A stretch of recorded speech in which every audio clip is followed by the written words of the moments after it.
Captain Jake Morrison stood on the bridge of the U.S. frontier, watching the stars drift past the main view screen. The ship had been traveling through empty space for 3 weeks now, searching for new planets that humans could settle on. It was routine work, but Jake never got tired of seeing new star systems. "Captain, I'm picking up something strange," said Lisa Parker from her communications station. She was young for a communications officer, only 26, but she had good ears for unusual signals. "There's a transmission coming from the Kepler system. It's not one of ours." Jake walked over to her station. The frontier was supposed to be exploring empty space. No human ships were scheduled to be in this area, and they had never found any signs of alien life before. "What kind of transmission?" Lisa adjusted her headset and frowned at her screens. "It's definitely artificial, sir. Very complex. The signal is using mathematics and physics concepts that suggest intelligence. But the weird thing is, it's not directed at us. It seems to be a general broadcast. Can you decode it?" "I'm trying, but it's going to take time. The language structure is completely different from anything we've seen before." Lisa's fingers moved quickly over her controls. "Wait, there are some parts that use universal mathematical concepts. I might be able to work with those." Jake pressed the ship's intercom button. "Dr. Brooks, please report to the bridge." "Dr. Amanda." Brooks arrived within minutes. She was the ship's expert on biology and the possibility of alien life. She had joined the mission hoping to find evidence that humans were not alone in the galaxy. "What's the situation, Captain?" "We've intercepted what appears to be an alien transmission. I want you to look at this with Lisa." Amanda's eyes lit up with excitement. This was what she had been hoping for during her entire career. She moved to stand behind Lisa's chair, looking at the strange patterns on the screen. "This is incredible. The mathematical structures are clearly artificial. Someone built this signal." Lisa worked for another hour, with Amanda helping to identify scientific concepts in the transmission. Slowly they began to make progress. "I think I've got something," Lisa said. "There are repeated patterns here that might be names or titles. And there are numbers that could be dates." "What kind of dates?" Jake asked. "If I'm reading this right, some of these timestamps go back hundreds of years. This isn't a new transmission. It's old, maybe even ancient by our standards." Amanda leaned closer to the screen. "Lisa, can you isolate this section here? These symbols keep repeating, and they're always associated with what looks like coordinates." Lisa copied the section to a separate screen and enhanced it. As they watched, patterns began to emerge. "Captain, I think this might be some kind of official document. Look at how formal the structure is." Ryan Carter, the navigation officer, had been listening from his station. He walked over to join them. "Did someone say coordinates?" "I can check those against our star charts." Amanda pointed to a series of numbers on the screen. "These look like they could be spatial coordinates. They appear throughout the document." Ryan took the numbers back to his station and fed them into the ship's navigation computer. What he found made him go pale. "Captain, you need to see this." Jake, Lisa, and Amanda gathered around Ryan's station. On his screen was a three-dimensional map of local space, with dozens of red dots scattered across it. "These coordinates correspond to star systems we've surveyed. Systems we thought were empty." "That's impossible," Jake said. "We've scanned those systems. There's nothing there." "That's what I thought too," Ryan said. "But look at this." He brought up the detailed scans from their surveys. "We found planets suitable for life in most of these systems, but no signs of civilization. No radio signals, no artificial structures, nothing." Amanda studied the data carefully. What if they were hiding? What if someone was deliberately avoiding detection? Lisa had continued working on the translation while they talked. "Captain, I think I've decoded part of this. It's some kind of official directive." There are references to something called the Galactic Council and what looks like a list of member species. Member species? Jake felt a chill run down his spine. Are you saying there's some kind of galactic government out there? It looks that way. And Captain, there's something else. I found a section that mentions Earth, our Earth. The bridge fell silent. Everyone stared at Lisa's screen, where symbols that somehow represented their home world glowed softly. What does it say about Earth? Amanda asked quietly. Lisa's voice was barely above a whisper. I'm not completely sure of the translation, but it appears to be some kind of prohibition, a ban or restriction of some kind. And the date on this section is about 300 years old. Jake felt the weight of command pressing down on him. Helen, report to the bridge immediately. Security Chief Helen Davis arrived quickly. She was a no-nonsense woman in her 40s, experienced in both military and civilian security operations. What's the situation, Captain? Jake quickly explained what they had discovered. Helen listened carefully, asking a few questions about the transmission and the coordinates. When Jake finished, she was quiet for a long moment.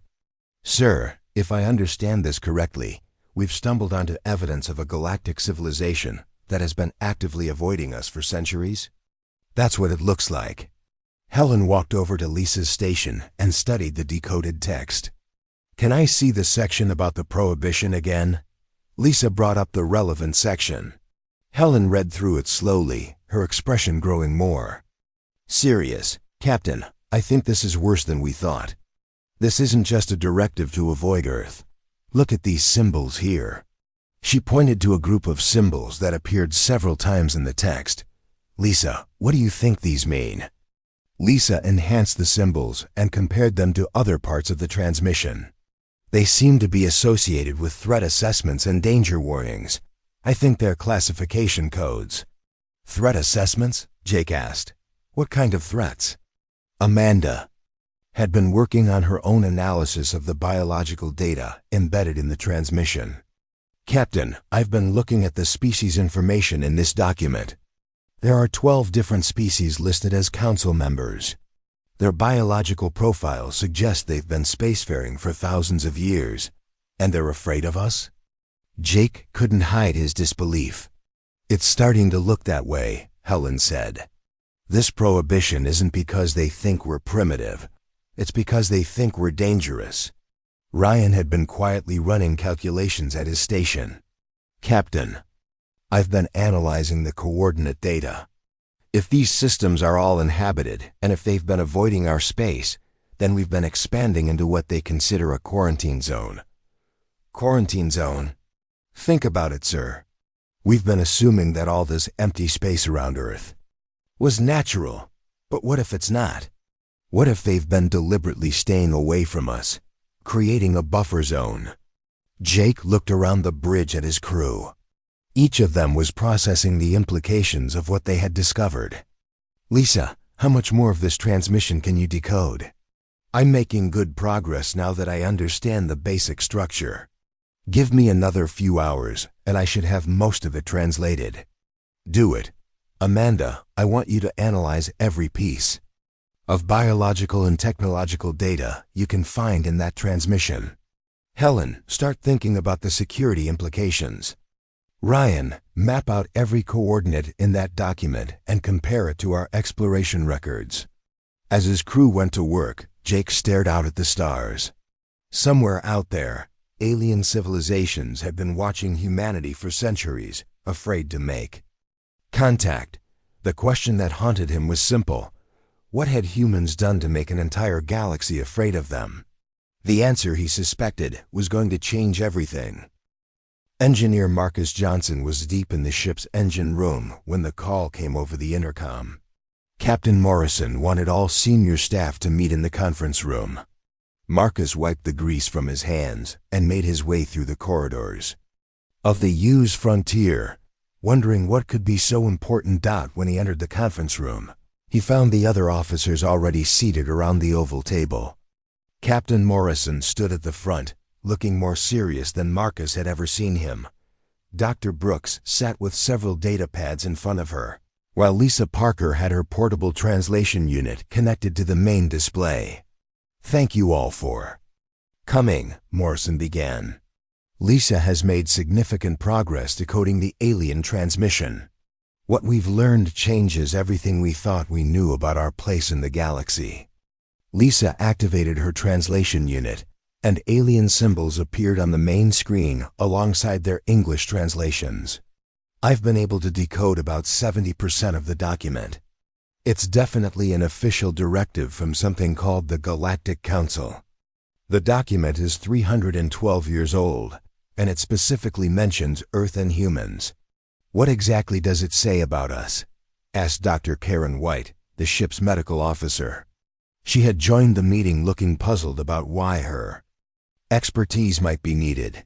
Lisa brought up a new section of text. "The translation is still rough, but the meaning is clear. The Council classified humans as a Category 5 potential threat species. That's the highest threat level they have." Marcus leaned forward in his chair. "Threat level? What kind of threat could humans have been 300 years ago? We barely had steam engines then." "That's what makes this so strange," Dr. Brooks said, shuffling through her data pads. "According to this document, the threat assessment wasn't based on our current capabilities. It was a projection of what we might become." Morrison nodded grimly. "The aliens weren't afraid of what we were. They were afraid of what we might become. And based on what Marcus has found in our technical databases, their fears might have been justified." Marcus looked confused. "Sir, I'm not sure what you mean." "Show them what you discovered about our technology," Morrison said. Marcus activated his own datapad and connected it to the main display. Technical specifications and comparison charts filled the screen. "Well, I was curious about how our technology compared to what these aliens might have, so I analyzed the technical data embedded in their transmission." He brought up a series of graphs. "What I found was surprising. Our faster-than-light drive system is actually more efficient than theirs. According to their own technical specifications, their ships can only achieve about 60% of our maximum speed." The room fell silent as everyone absorbed this information. "But that's not all," Marcus continued. "Our power generation systems, our computer networks, our manufacturing capabilities. In almost every area, human technology is either equal to or superior to what the Council species use." Dr. White spoke up from across the table. "How is that possible? These aliens have been spacefaring for thousands of years, according to the document." "That's what I thought too," Marcus said. "But look at this." He brought up another chart. "Their technological development follows a very slow, steady curve. They make small improvements over long periods of time. But human technology develops exponentially. We make huge leaps forward in very short periods." Ben Clark, the ship's intelligence analyst, had been quietly taking notes. "Marcus, what you're describing sounds like two completely different approaches to technological development. The aliens seem to prefer slow, stable progress. Humans prefer rapid innovation." "Exactly," Marcus said. "And according to their projections in this document, they knew we would eventually surpass them. They just didn't know how quickly it would happen." Dr. Brooks opened one of her data pads. "I've been analyzing the biological data in the transmission, and I found something equally disturbing. The aliens have detailed information about human biology and psychology." She connected her pad to the display, showing biological charts and genetic analyses. "They knew things about us that we didn't even know about ourselves 300 years ago. They understood our genetic potential, our psychological makeup, our physical capabilities." "What did they find?" Morrison asked. "According to their analysis, humans are naturally adapted for space travel and colonization in ways that took other species thousands of years to achieve through genetic modification. Our bone density, our radiation resistance, our psychological flexibility, we evolved these traits naturally. Dr. White looked at the biological data with professional interest. Are you saying we're naturally better suited for space than they are? Not just better suited, Dr. Brooks replied. We're adapted in ways they never managed to achieve. Most of the council species require extensive life support systems and genetic treatments to survive long-term space travel. Humans can adapt to almost any environment with minimal technological assistance. Ben had been cross-referencing the data with Earth's historical records. I think I'm starting to understand why they were so afraid of us. Look at this timeline. He brought up a chronological chart showing human technological development alongside the dates in the alien document. The Council issued their prohibition in 2087. That was right around the time humans developed nuclear fusion power and began serious space exploration. So they were watching us even then, Morrison said. It looks that way. And according to their projections, they expected us to achieve interstellar flight within 200 years. We actually did it in 150. Marcus brought up another technical comparison. There's something else. Their manufacturing capabilities are impressive, but they're designed for long-term, sustainable production. Human manufacturing is designed for rapid expansion and mass production. What does that mean in practical terms? Morrison asked. It means we can build ships, equipment, and colonies faster than they can, much faster. According to their own data, the average council species takes about 50 years to establish a new colony. Human colonies are typically self-sufficient within 10 years. Dr. White had been studying the biological data.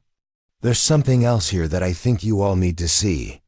The aliens have been monitoring human population growth and expansion patterns. She brought up demographic charts and star maps. According to their calculations, human population growth and territorial expansion follows an exponential curve, just like our technology. Most alien species maintain stable populations and expand very slowly. Humans double their population and territory approximately every generation. They're afraid we're going to overrun the galaxy, Ben said quietly. Not afraid, Dr. Brooks corrected, certain. According to their projections, human space will encompass most of the galactic arm within 300 years if expansion continues at current rates. Morrison walked to the view screen and stared out at the stars. So they decided to quarantine us, hoping that isolation would slow our development. That seems to be the plan, Lisa said. The prohibition specifically forbids any contact with humans, any sharing of technology, and any interference with human development. They wanted us to develop in isolation. Marcus laughed bitterly. They wanted to slow us down by cutting us off from their technology, but isolation didn't slow us down at all. It forced us to develop everything ourselves, which made us more innovative and self-reliant. The irony is remarkable, Ben added. By trying to contain us, they actually ensured that we would develop independently and become more advanced than if they had made contact and shared their technology. Dr. White was still studying the biological data. There's one more thing. According to their analysis, humans have something they call adaptive resilience. It's the ability to quickly adapt to new challenges and environments, both individually and as a species. What does that mean? Morrison asked. It means they think we're essentially uncontainable. No matter what obstacles they put in our way, we'll find a way around them. And each obstacle we overcome makes us stronger and more capable. Morrison turned back to face his crew. So we have a galaxy full of aliens who have been hiding from us for 3 centuries because they're afraid we'll take over their territory and surpass their civilizations. And according to all this data, Marcus said, they were right to be afraid. We already have. The conference room fell silent as everyone contemplated the implications. Somewhere out there, alien civilizations were watching and waiting, hoping their prohibition would somehow contain a species that had already grown beyond their ability to control. Morrison looked around at his crew. The question now is, what do we do with this information? Pilot Steve Anderson was running routine maintenance checks on the Frontier's navigation systems when his equipment detected something unusual. The ship had been drifting in the outer edge of the Kepler system for 2 days while the crew analyzed the alien transmission. Now his sensors were picking up new signals from deeper in the system. "Captain Morrison to the bridge," Steve announced over the intercom. "We have multiple incoming transmissions. They're recent, not like the old document we found." Within minutes, the bridge was busy with activity. Morrison took his place in the captain's chair while Lisa Parker hurried to her communication station. The new signals were much stronger than the original transmission, and they were coming from several different sources. "These are fresh transmissions, Captain," Lisa reported. "Multiple sources, all broadcasting within the last few hours. And sir, they're not using the same communication protocols as the old document." "Different alien species?" Morrison asked. "Possibly. Or the same species using different technology." Lisa adjusted her equipment to better isolate the signals. "Wait, I'm getting something clearer now. This one is much easier to decode because it's using some of the same mathematical concepts from the original transmission." Communication specialist. Lovra Martinez had joined Lisa at the communications array. She was younger than Lisa, but had specialized training in xenolinguistics, the study of potential alien languages. "Captain, I think what we're seeing here is some kind of debate or discussion. The signals are going back and forth between different sources." "A conversation?" Morrison asked. "More like an argument," Lovra replied. "The transmission pattern suggests disagreement or conflict. Some of these signals are being broadcast on what appear to be emergency frequencies." Lisa had been working on translating the newer transmissions. "Captain, I've got partial translations of 3 different sources. They're definitely discussing the prohibition against humans." Morrison felt his pulse quicken. "What are they saying?" "The first source identifies itself as something called the Kepler Union. They're arguing that the prohibition should be ended. They say isolation has failed to contain human expansion, and that continued avoidance is becoming impossible." Lavra looked up from her station. "I've got another source identified. The Vega Collective. They seem to agree with the Kepler Union. They're saying that human ships have been detected in 17 systems that were supposed to be off-limits to Council species." "Off-limits to them?" Morrison asked. "You mean they've been avoiding systems just because we might go there?" "That's what it looks like, sir. They've been relocating their own populations and avoiding entire regions of space to maintain the quarantine around human territory." Steve had been monitoring the ship's long-range sensors while the communications team worked. "Captain, I'm detecting massive energy signatures from the center of the system. Whatever's happening out there, it involves a lot of ships." Morrison walked over to Steve's station. The sensor display showed dozens of large objects moving in the inner system. "How many ships are we talking about?" "At least 50, sir. Maybe more. They're too far away for detailed scans, but the energy signatures suggest they're much larger than the Frontier." Lisa had continued working on the transmissions. "Captain, I've got more translation data. There's a third faction involved in this discussion. They call themselves the Centauri Federation, and they're taking a very different position." "What are they saying?" "They're arguing for immediate contact with humans.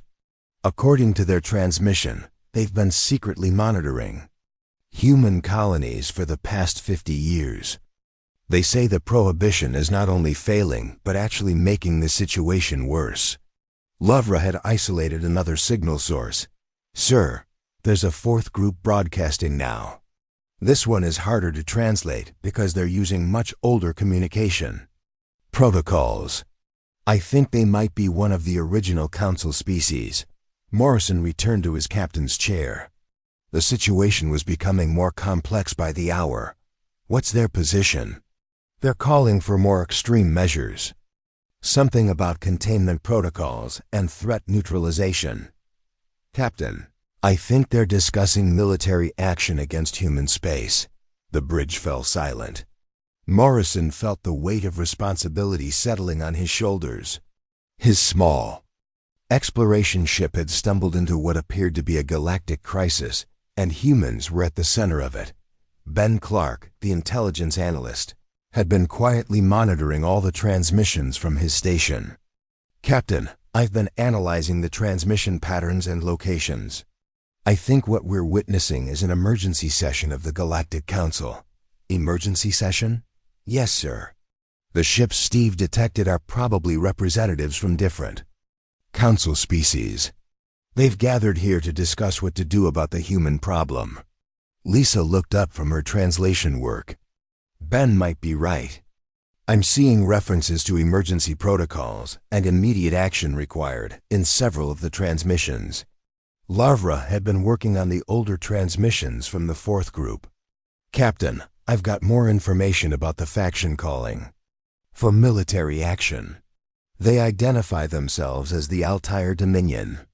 According to their broadcasts, they've been advocating for preemptive measures against humanity for over a century. Preemptive measures? I'm not completely sure of the translation, but it appears to involve military strikes against human colonies and infrastructure. They want to cripple human expansion before it becomes unstoppable. Morrison felt a chill run down his spine.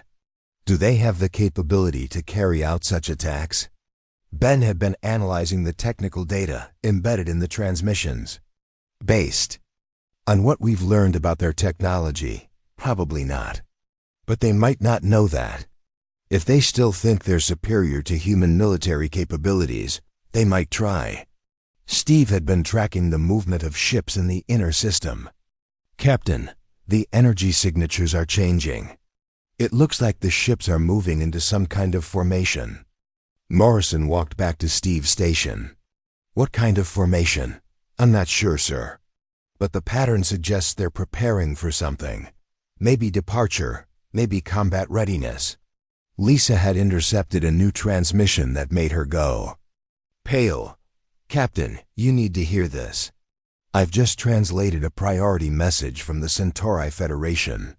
They're reporting that one of their ships has made contact with a human vessel in the Proxima system. The bridge erupted in activity. Morrison felt his heart racing. Contact? What kind of contact? According to the transmission, peaceful contact. The Centauri ship approached a human exploration vessel and initiated communication. Captain, the prohibition has been broken. Lavra was monitoring the reactions from other council factions. Sir, the other species are not taking this news well. The Altair Dominion is calling it an act of treason. They're demanding immediate action against both the humans and the Centauri Federation. Ben had been analyzing the political implications. Captain, this changes everything. If one council species has broken the prohibition, others might follow. The whole system of quarantine and avoidance is falling apart. Morrison stared at the view screen, trying to process the implications. Steve, how long would it take us to reach the Proxima system? At maximum speed, about 4 days, sir. Lisa, can you establish communication with Earth Command? Yes, sir. It'll take some time for the signal to reach them, but I can send a priority transmission. Morrison made his decision.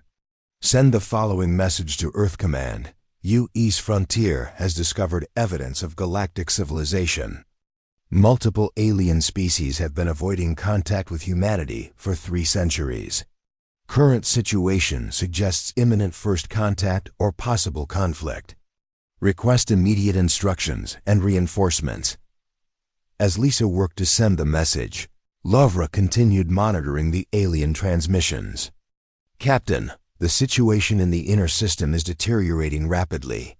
Several council species are withdrawing their ships from the emergency session. It looks like the alliance is fracturing. Ben looked up from his analysis. Sir, based on what we're seeing here, I don't think the Galactic Council is going to survive this crisis. The discovery of human capabilities combined with the unauthorized contact has destroyed their unity. Morrison nodded grimly. 3 centuries of careful isolation and political control were unraveling in a matter of hours. The galaxy was about to change forever, and humanity was at the center of that change whether they wanted to be or not. All stations maintain alert status, Morrison ordered. We're about to become witnesses to the collapse of the galactic order. The alarm on the U.S. Frontiers Bridge woke Captain Morrison from an uneasy sleep. He had been resting in his quarters when the ship's computer detected massive energy discharges from the inner Kepler system. Within minutes, he was on the bridge, still adjusting his uniform as the crew scrambled to their stations. "Report," Morrison ordered as he took his place in the captain's chair. "Pilot." Steve Anderson looked up from his navigation console with concern. "Captain, we're detecting weapons fire in the inner system.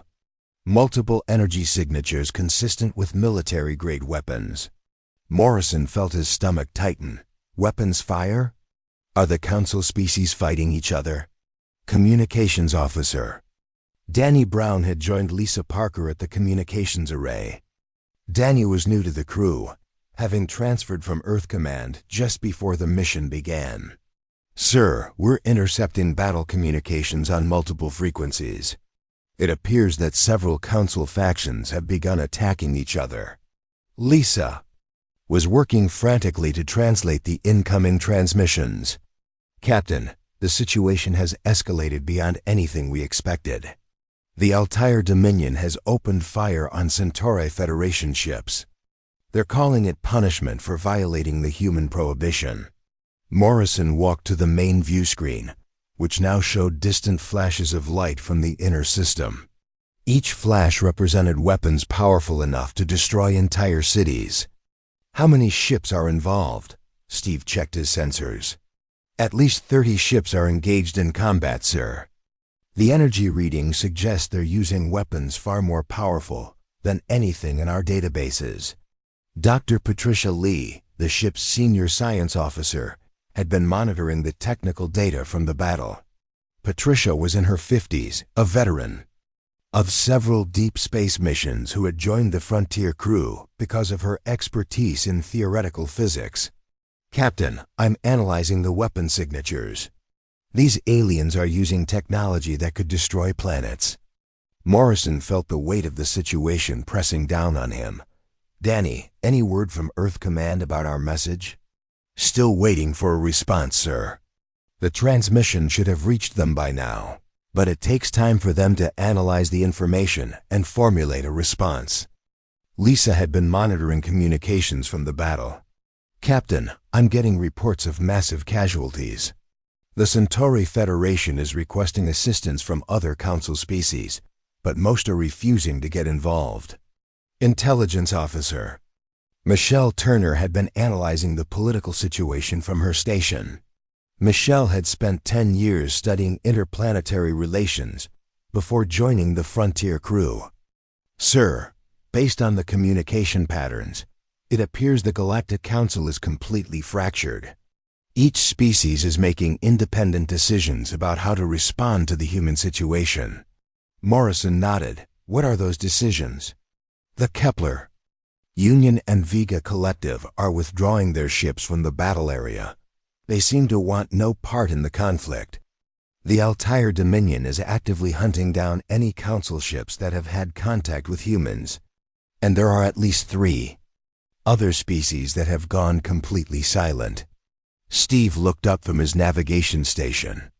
"Captain, we're receiving a priority transmission from the Proxima system. It's coming from Admiral Roy Campbell of the UES Explorer." Morrison felt his pulse quicken. Admiral Campbell was one of Earth's most experienced deep space commanders. "Put it through." The main view screen flickered, and Admiral Campbell's face appeared. He looked tired but determined.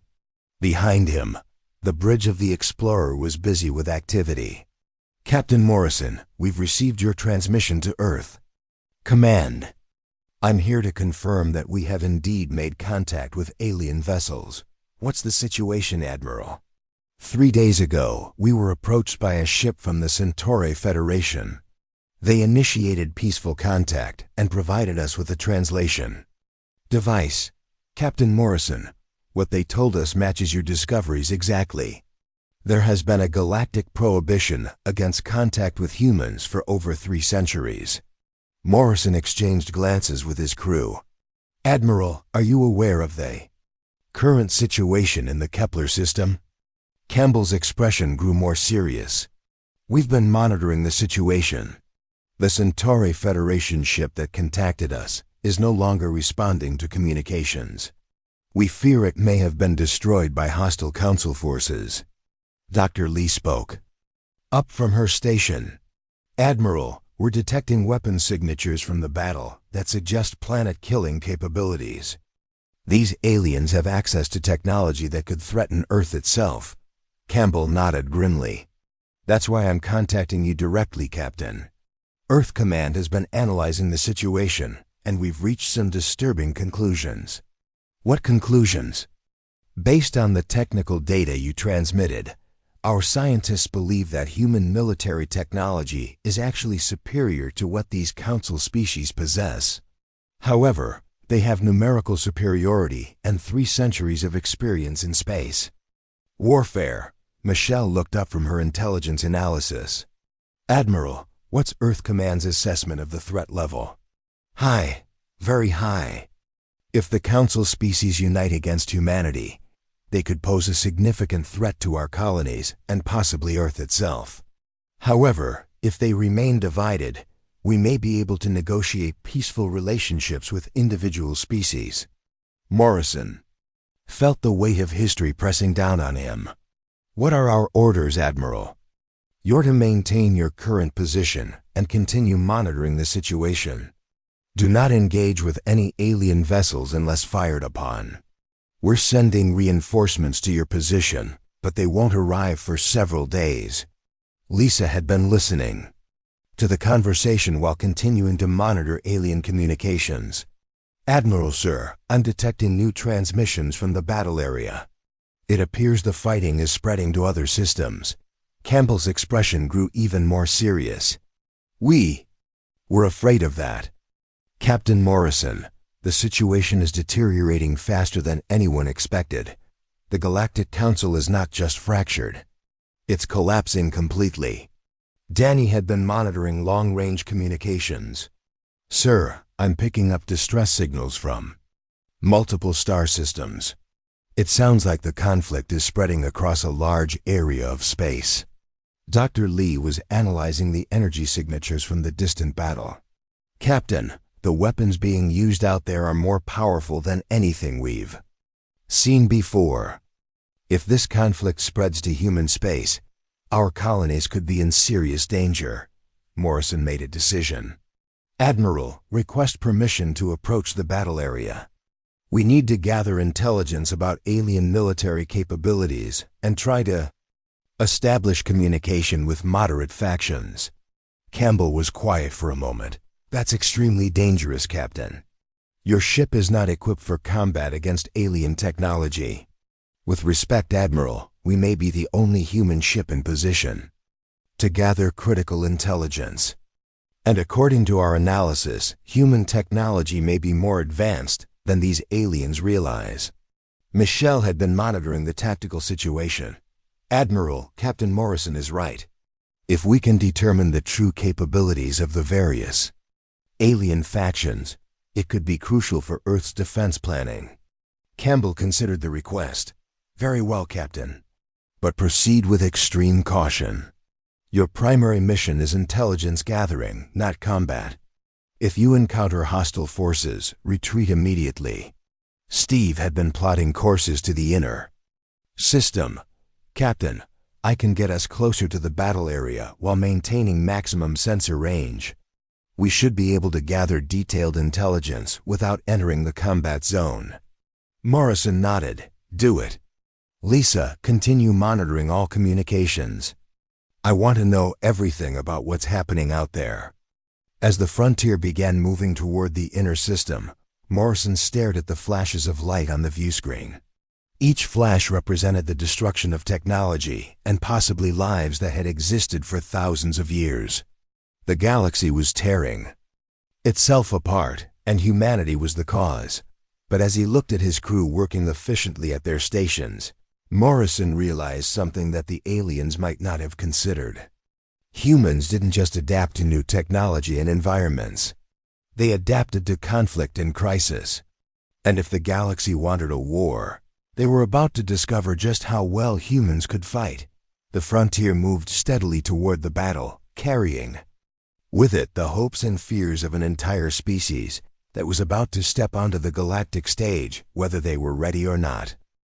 The U's frontier moved slowly through the debris field that had once been the Galactic Council's emergency fleet. Captain Morrison stood on the bridge, watching pieces of alien ships drift past the view screen.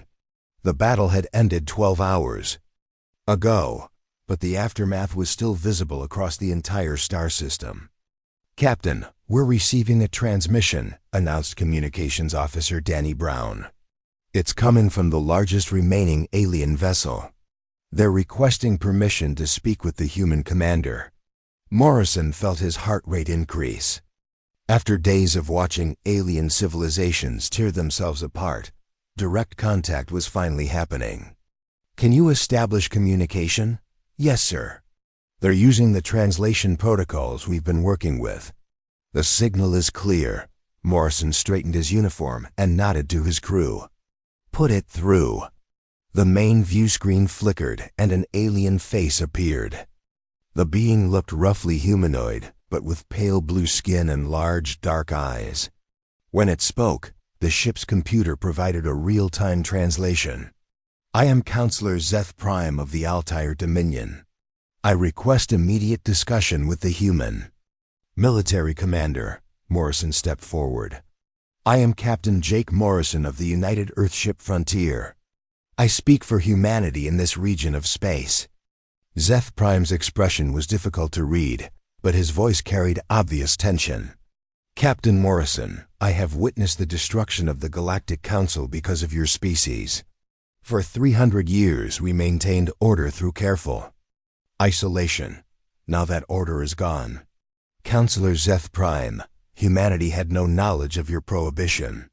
We have been exploring space according to our own needs and capabilities. We never intended to cause conflict among your people." The alien leader was quiet for a moment. Behind him, Morrison could see other aliens working at stations that looked damaged by recent combat. "Captain, your species has exceeded every projection we made. Your technology, your expansion rate, your adaptability. We underestimated everything." About humanity, Dr. Patricia Lee spoke up from her science station. "Counselor, our analysis suggests that the conflict in this system was between different alien factions, not between aliens and humans. Why did your people fight each other?" Zeth Prime turned to look at someone off-screen, then back to Morrison. "Because we could not agree on what to do about humanity. Some species wanted immediate contact. Others wanted to maintain isolation. My people believed that military action was necessary to prevent human expansion." Morrison felt a chill. "Military action against human colonies." "Yes, we believe that humanity posed an existential threat to galactic civilization. We were prepared to use force to contain your expansion." Intelligence Officer Michelle Turner had been analyzing the alien ship's capabilities during the conversation. "Captain, their weapons are powerful, but their technology is not as advanced as we initially thought. Based on the battle data, human military vessels would have significant advantages in any conflict." Zeth Prime must have heard the translation, because his expression changed. "You believe you are superior to us militarily." Morrison chose his words carefully. "We believe that conflict would be costly for both sides. We prefer peaceful cooperation." "Peaceful cooperation," Zeth Prime repeated slowly. "Captain Morrison, do you understand what your species has done? You have destroyed a galactic alliance that maintained peace for millennia. The Council is broken. Several species are already preparing for territorial expansion, now that the old treaties are void. Lisa Parker had been monitoring communications from across the star system. "Captain, I'm detecting ships from multiple species leaving the area. It looks like they're heading toward their home territories." Morrison realized the full scope of what was happening. "Counselor, are you saying that the collapse of the Council is leading to war between alien species?" "Not war, Captain. Competition. For 3,000 years, the Council maintained territorial boundaries and prevented expansion conflicts. Now each species will pursue their own interests without restraint." Dr. Lee was analyzing data from the battle. "Counselor Zeph Prime, our records show that human expansion has been primarily into systems that appeared uninhabited. We had no intention of displacing existing populations. That is because we evacuated those systems to maintain the quarantine around human space," Zeph Prime replied. "We relocated entire populations, abandoned colonies, sacrificed territory, all to avoid contact with humanity." Morrison felt the weight of unintended consequences. How many people were displaced because of the quarantine? Hundreds of millions across 12 species. We created refugee populations that we could not properly support. Many colonies failed. Some species lost significant portions of their population. Michelle looked up from her analysis. "Captain, if I understand correctly, the aliens created a humanitarian crisis for themselves trying to avoid us. And now that the quarantine has failed, they're facing potential territorial conflicts without the Council to mediate." Zeph Prime nodded slowly. "You understand correctly. Your species has inadvertently caused the collapse of galactic civilization as we knew it." Morrison made a decision that would change history. "Counselor Zeph Prime, what if we could help?" The alien leader looked confused. "Help? How could humanity help repair the damage you have caused?" "By doing what humans do best. Solving problems and adapting to new situations." Morrison turned to his crew. "Dr. Lee, what would it take to establish sustainable colonies in the systems that were abandoned during the quarantine?" Patricia consulted her data. "Captain, human colonization technology could establish viable settlements in most of those systems within 5 to 10 years. Our terraforming capabilities and rapid construction methods could support large populations." Morrison turned back to Zeph Prime. "Counselor, what if humanity offered to help resettle the displaced populations? We could provide technology, assistance with colonization, and support for establishing new territories." Zeph Prime was quiet for a long moment. "You would help the species that were planning to attack your colonies?" "We would help species that need assistance. That's what humans do." Lisa had been monitoring reactions from other alien ships in the area. "Captain, I'm detecting increased communication activity. Other species are listening to this conversation." Morrison realized this was a critical moment. "Counselor, the old system of isolation and fear has failed. But we could build something new. A galactic community based on cooperation instead of prohibition." Zeph Prime spoke with someone off-screen in his own language, then turned back to Morrison. "Captain, I am receiving communications from other Council species. The Kepler Union and Vega Collective are requesting to join this discussion. Of course, the more species involved, the better." Within minutes, representatives from 6 different alien species were participating in the conversation. Morrison found himself conducting humanity's first galactic diplomatic session from the bridge of an exploration ship. The Kepler Union representative spoke first. "Captain Morrison, your offer of assistance is unprecedented. No species in Council history has offered to help competitors or potential enemies." Morrison smiled. "Then you haven't been dealing with humans before. We tend to see problems as opportunities for cooperation." The Vega Collective representative added, "Your colonization technology could solve territorial disputes that have existed for centuries. If you can help establish new colonies rapidly, there would be sufficient space for all species to expand. Dr. Lee was already working on preliminary plans. "Captain, I'm running calculations on available systems. There are enough suitable planets within human-accessible space to support the current populations of all Council species, plus room for expansion." Morrison turned back to the assembled alien representatives. "It seems we have the basis for a solution. Humanity offers to share our colonization technology and assist with establishing new territories for any species that needs them. In return, we ask for peaceful relations and open communication." Zeth Prime was the last to respond. "Captain Morrison, for 3 centuries my people feared what humanity would do to the galaxy. We never considered what humanity might do for the galaxy." Morrison nodded. "Counselor, fear makes people focus on threats and dangers. Cooperation makes people focus on possibilities and solutions. We'd like to show you the difference." As the conversation continued, Morrison realized that humanity had just become the mediating force in galactic politics. The species that had been prohibited from contact was now helping to rebuild galactic civilization on a foundation of cooperation rather than fear. The Council was dead, but something better was taking its place. And at the center of it all was humanity doing what they did best: adapting, innovating, and bringing people together to solve problems.